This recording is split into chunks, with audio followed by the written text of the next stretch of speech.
So this is an interview with a difference. On the basis that a picture's worth 1,000 words, what I did was ask Bill and Melinda to dig out from their archive some images that would help explain some of what they've done and do a few things that way. So we're going to start here. Melinda, when and where was this, and who is that handsome man next to you? With those big glasses, huh? This is in Africa, our very first trip, the first time either of us had ever been to Africa in the fall of 1993. We were already engaged to be married. We married a few months later. And this is the trip where we really went to see the animals and to see the savannah. It was incredible. Bill had never taken that much time off from work. But what really touched us actually were the people. And the extreme poverty. We started asking ourselves questions. Does it have to be like this? And at the end of the trip, we went out to Zanzibar and took some time to walk on the beach, which is something we'd done a lot while we were dating. And we'd already been talking about during that time that the wealth that had come from Microsoft would be given back to society. But it was really on that beach walk that we started to talk about, well, what might we do and how might we go about it? So given that this vacation led to the creation of the world's biggest private foundation. It's pretty expensive as vacations go. I guess so. We enjoyed it. Which of you was the key instigator here? Or was it symmetrical? Well, I think we were excited that there'd be a phase of our life where we'd get to work together and figure out how to give this money back. At this stage, we were talking about the poorest and what could you have a big impact on them? Were there things that weren't being done? There was a lot we didn't know. Our naivete is pretty incredible when we look back on it. But we had a certain enthusiasm that would be the phase, the post-Microsoft phase would be our philanthropic partnership. Yeah, which Bill always thought was going to come after he was 60. So he hasn't quite hit 60 yet. So some things changed along the way. Oh, so it started there, but it got accelerated. That was 93, and then it was 97 really before the foundation itself started. Yeah, in 97 we read an article about diarrheal diseases killing so many kids around the world, and we kept saying to ourselves, well, that can't be. In the US, you just go down to the drugstore, and so we started gathering scientists and started learning about population, learning about vaccines, learning about what had worked and what had failed, and that's really when we got going, was in late 1988, 1999. So you've got a big pot of money and a world full of so many different issues. How on earth do you decide what to focus on? Well, we decided that we'd pick two causes, whatever the biggest inequity was globally.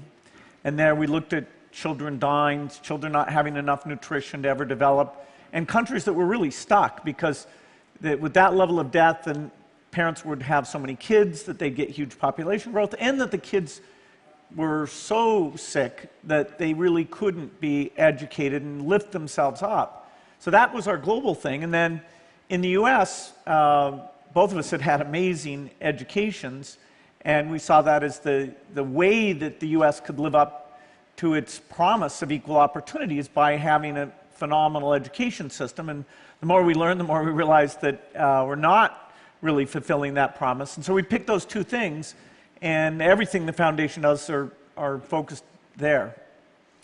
So I asked each of you to pick an image that you like that illustrates your work, and Melinda, this was what you picked. Yeah. What's this about? So one of the things I love to do when I travel is to go out to the rural areas and talk to the women, whether it's Bangladesh, India, lots of countries in Africa, and I go in as a Western woman without a name. I don't tell them, who I am, pair of khakis. And I kept hearing from women over and over and over the more I traveled of, I want to be able to use this shot. I would be there to talk to them about childhood vaccines, and they would bring the conversation around to, but what about the shot I get, which is an injection they were getting called Depo-Provera, which is a contraceptive.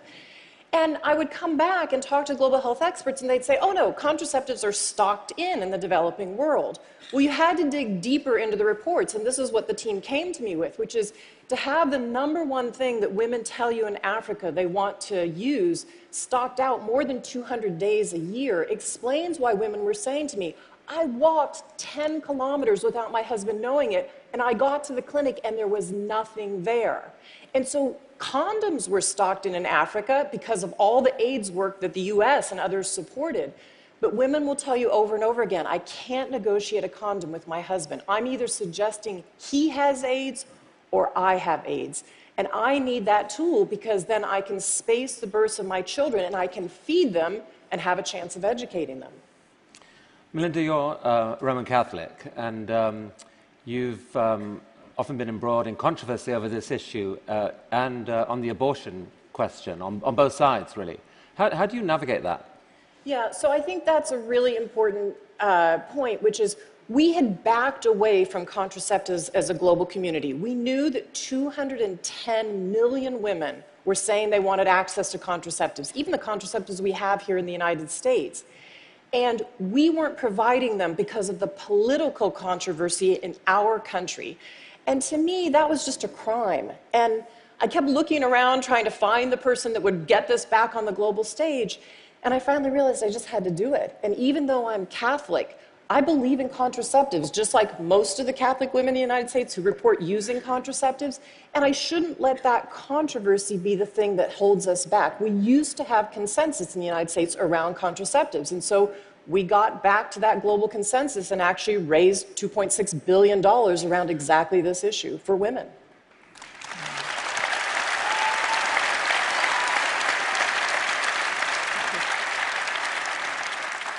Bill, this is your graph. What's this about? Yeah, well, my graph has numbers on it. I really like this graph. This is the number of children who die before the age of 5 every year. And what you find is, really a phenomenal success story, which is not widely known, that we are making incredible progress. We go from 20 million not long after I was born to now we're down to about 6 million. So this is a story largely of vaccines. Smallpox was killing a couple million kids a year. That was eradicated, so that got down to 0. Measles was killing a couple million a year. That's down to a few 100,000. Anyway, this is a chart where you want to, get that number to continue, and it's going to be possible using science of new vaccines, getting the vaccines out to kids. We can actually accelerate the progress. The last decade, that number has dropped faster than ever in history. And, so I just love the fact that you can say, okay, if we can invent new vaccines, we can get them out there, use the very latest understanding of these things, and get the delivery right, that we can perform a miracle. I mean, you do the math on this, and it works out, I think, at literally thousands of kids' lives saved every day compared to the prior year. It's not reported. An airliner with 200 plus deaths is a far, far bigger story than that. Does that drive you crazy? Yeah, because it's a silent thing going on. It's one kid at a time. This 98% of this has nothing to do with natural disasters, and yet people's charity when they see a natural disaster are wonderful. It's incredible how people think, okay, that could be me, and the money flows. These causes have been a bit invisible. Now that the Millennium Development Goals and various things are getting out there, we are seeing some increased generosity. And so, the goal is to get this well below 1 million, which should be possible in our lifetime. Maybe it needed someone who was turned on by numbers and graphs rather than just the big sad face to get engaged. I mean, you've used it in your letter this year. You used basically this argument to say that aid, contrary to the current meme that aid is kind of worthless and broken, that actually it has been effective. Yeah, well, people can take there is some aid that was well-meaning and didn't go well. There are some venture capital investments that were well-meaning and didn't go well.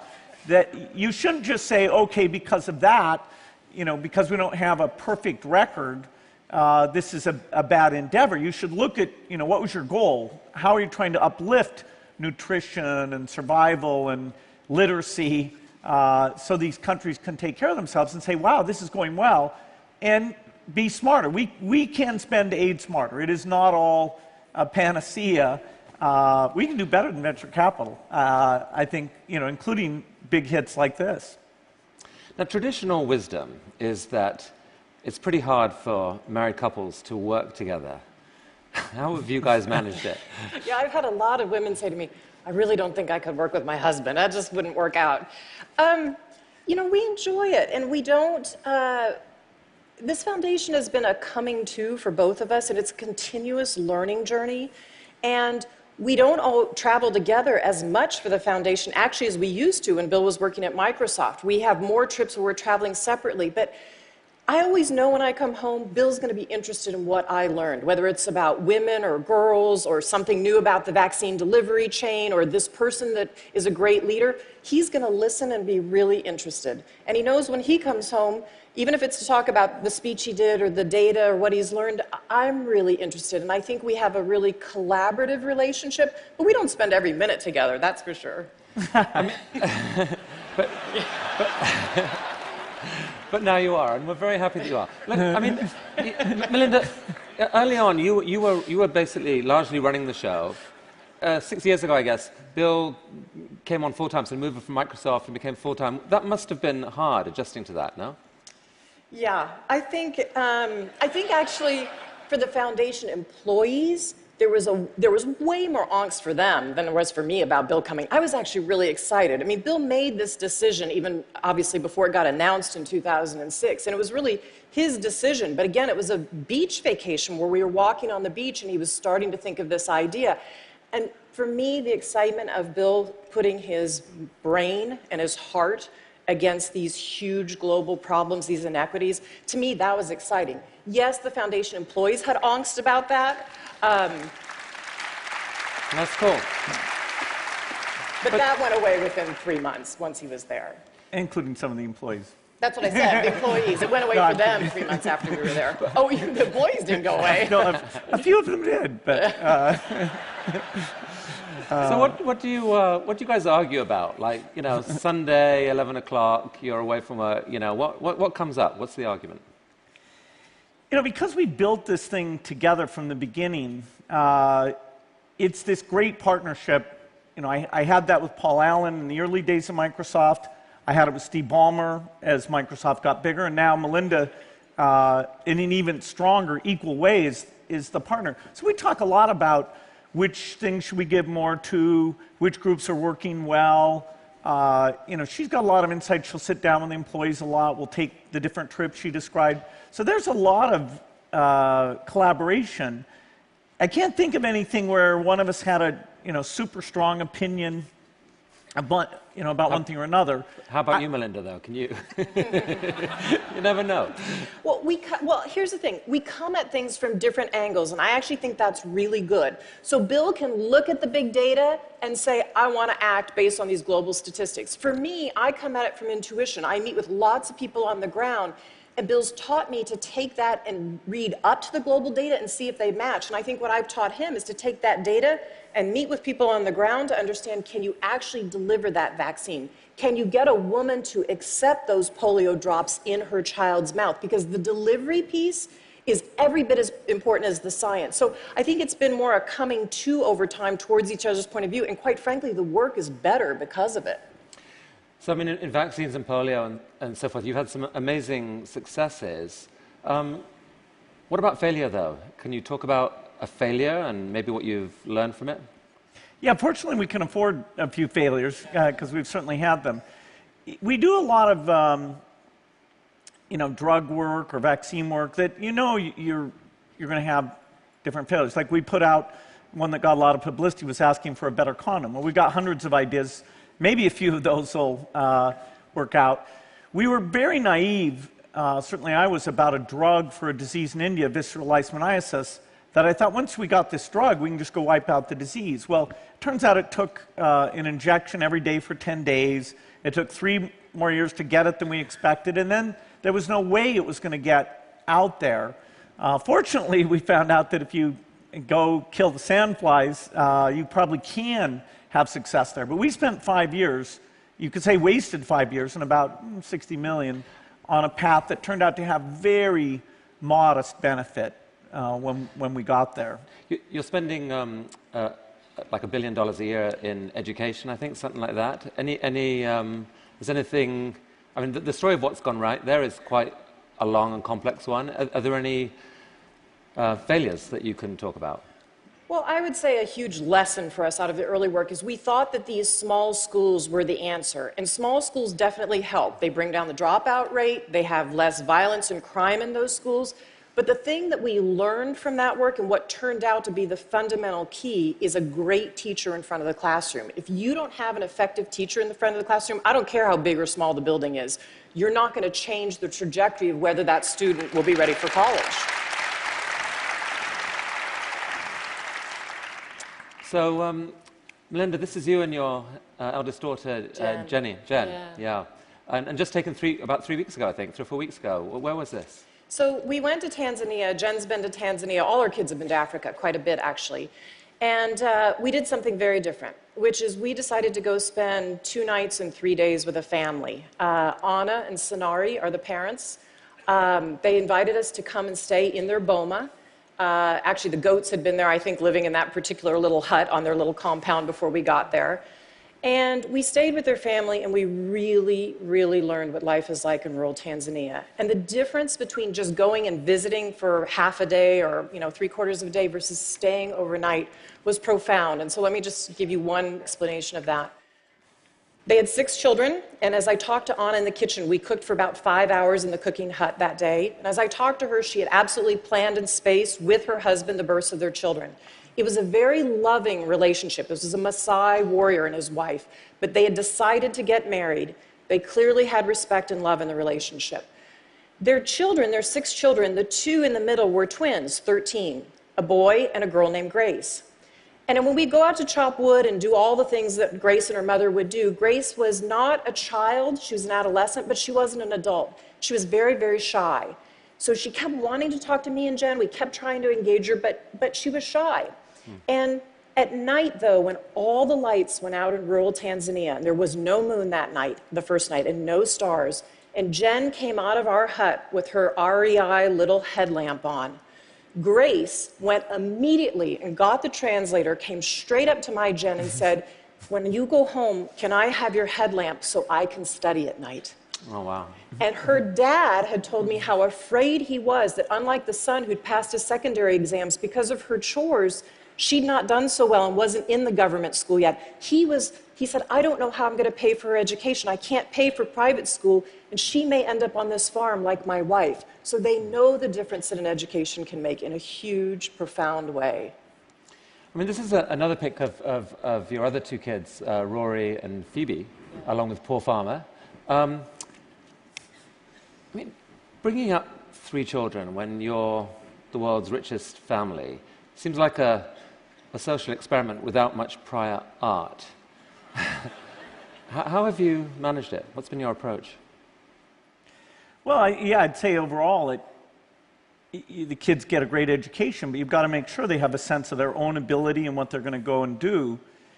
Our philosophy has been, to be very clear with them, most of the money's going to the foundation and, help them find something they're excited about. We want to strike a balance where they have the freedom to do anything, but not sort of a lot of money showered on them so that they could go out and do nothing. And so far, they're fairly diligent, excited to pick their own direction. I mean, you've obviously you've guarded their privacy carefully for obvious reasons. I'm curious why you've given me permission to show this picture now here at TED. Well, it's interesting. As they get older, they so know that our family belief is about responsibility, that we are in an unbelievable situation just to live in the United States and have a great education. And we have a responsibility to give back to the world. And so as they get older, and we are teaching them, they have been so many countries around the world, they're saying, we do want people to know that we believe in what you're doing, Mom and Dad, and it is okay to show us more. So we have their permission to show this picture, and I think Paul Farmer is probably going to put it eventually in some of his work, but they really care deeply about the mission of the foundation, too. I mean, you've easily got enough money, despite your vast contributions to the foundation, to make them all billionaires. Is that your plan for them? Nope. No, they won't have anything like that. They need to have a sense that their own work is meaningful and important. And we read an article actually before we got married, where Warren Buffett talked about that, and we're quite convinced that it wasn't a favor either to society or to the kids. Well, speaking of Warren Buffett, something really amazing happened in 2006 when somehow your only real rival for richest person in America suddenly turned around and agreed to give 80% of his fortune to your foundation. How on earth did that happen? I guess there's a long version and a short version of that. We've got time for the short version. All right. Well, Warren was a close friend, and he was going to have his wife, Susie, give it all away. Tragically, she passed away before he did. And he's big on delegation, and he said... Tweet that. You know, if he's got somebody who's doing something well and, you know, is willing to do it at no charge,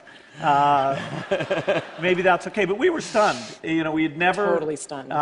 Expected it, and it has been unbelievable. It's allowed us to increase our ambition in what the foundation can do quite dramatically. I mean, it's half the resources we have come from Warren's mind-blowing generosity. I mean, I think you've pledged that by the time you're done, more than, or 95% of your wealth will be given to the foundation. Yes. And since this relationship, yeah, it's amazing. And recently, you and Warren have been going around trying to persuade other billionaires and successful people to pledge to give, more than half of their assets for philanthropy. How is that going? Well, we've got about 120 people who've now taken this giving pledge.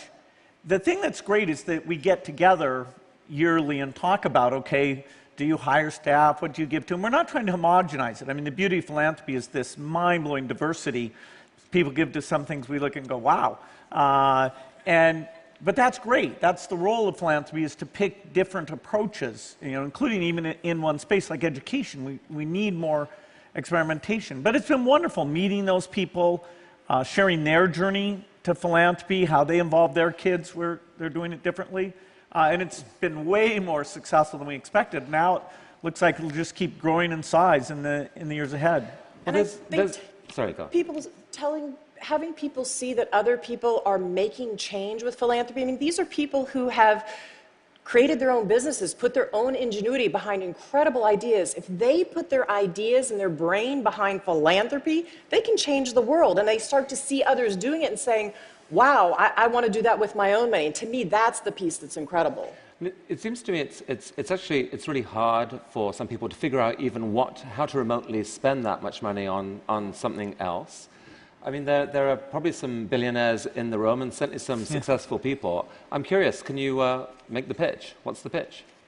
Well, it's the most fulfilling thing we've ever done.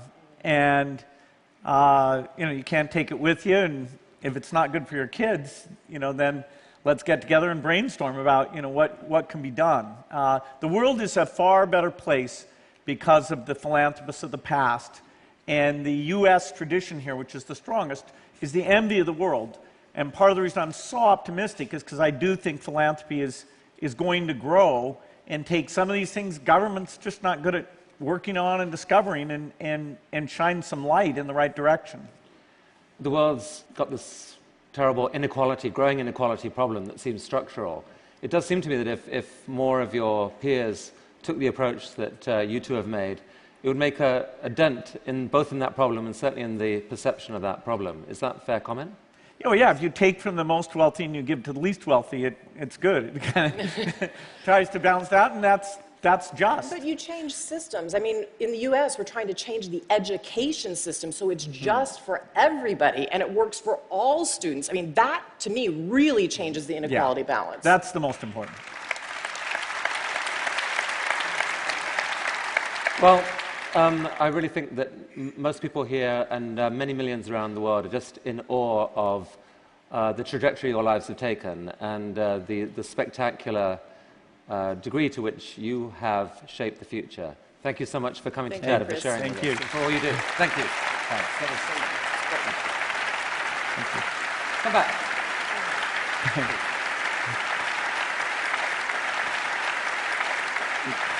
Thank you. Thank you very much. All right. Good job.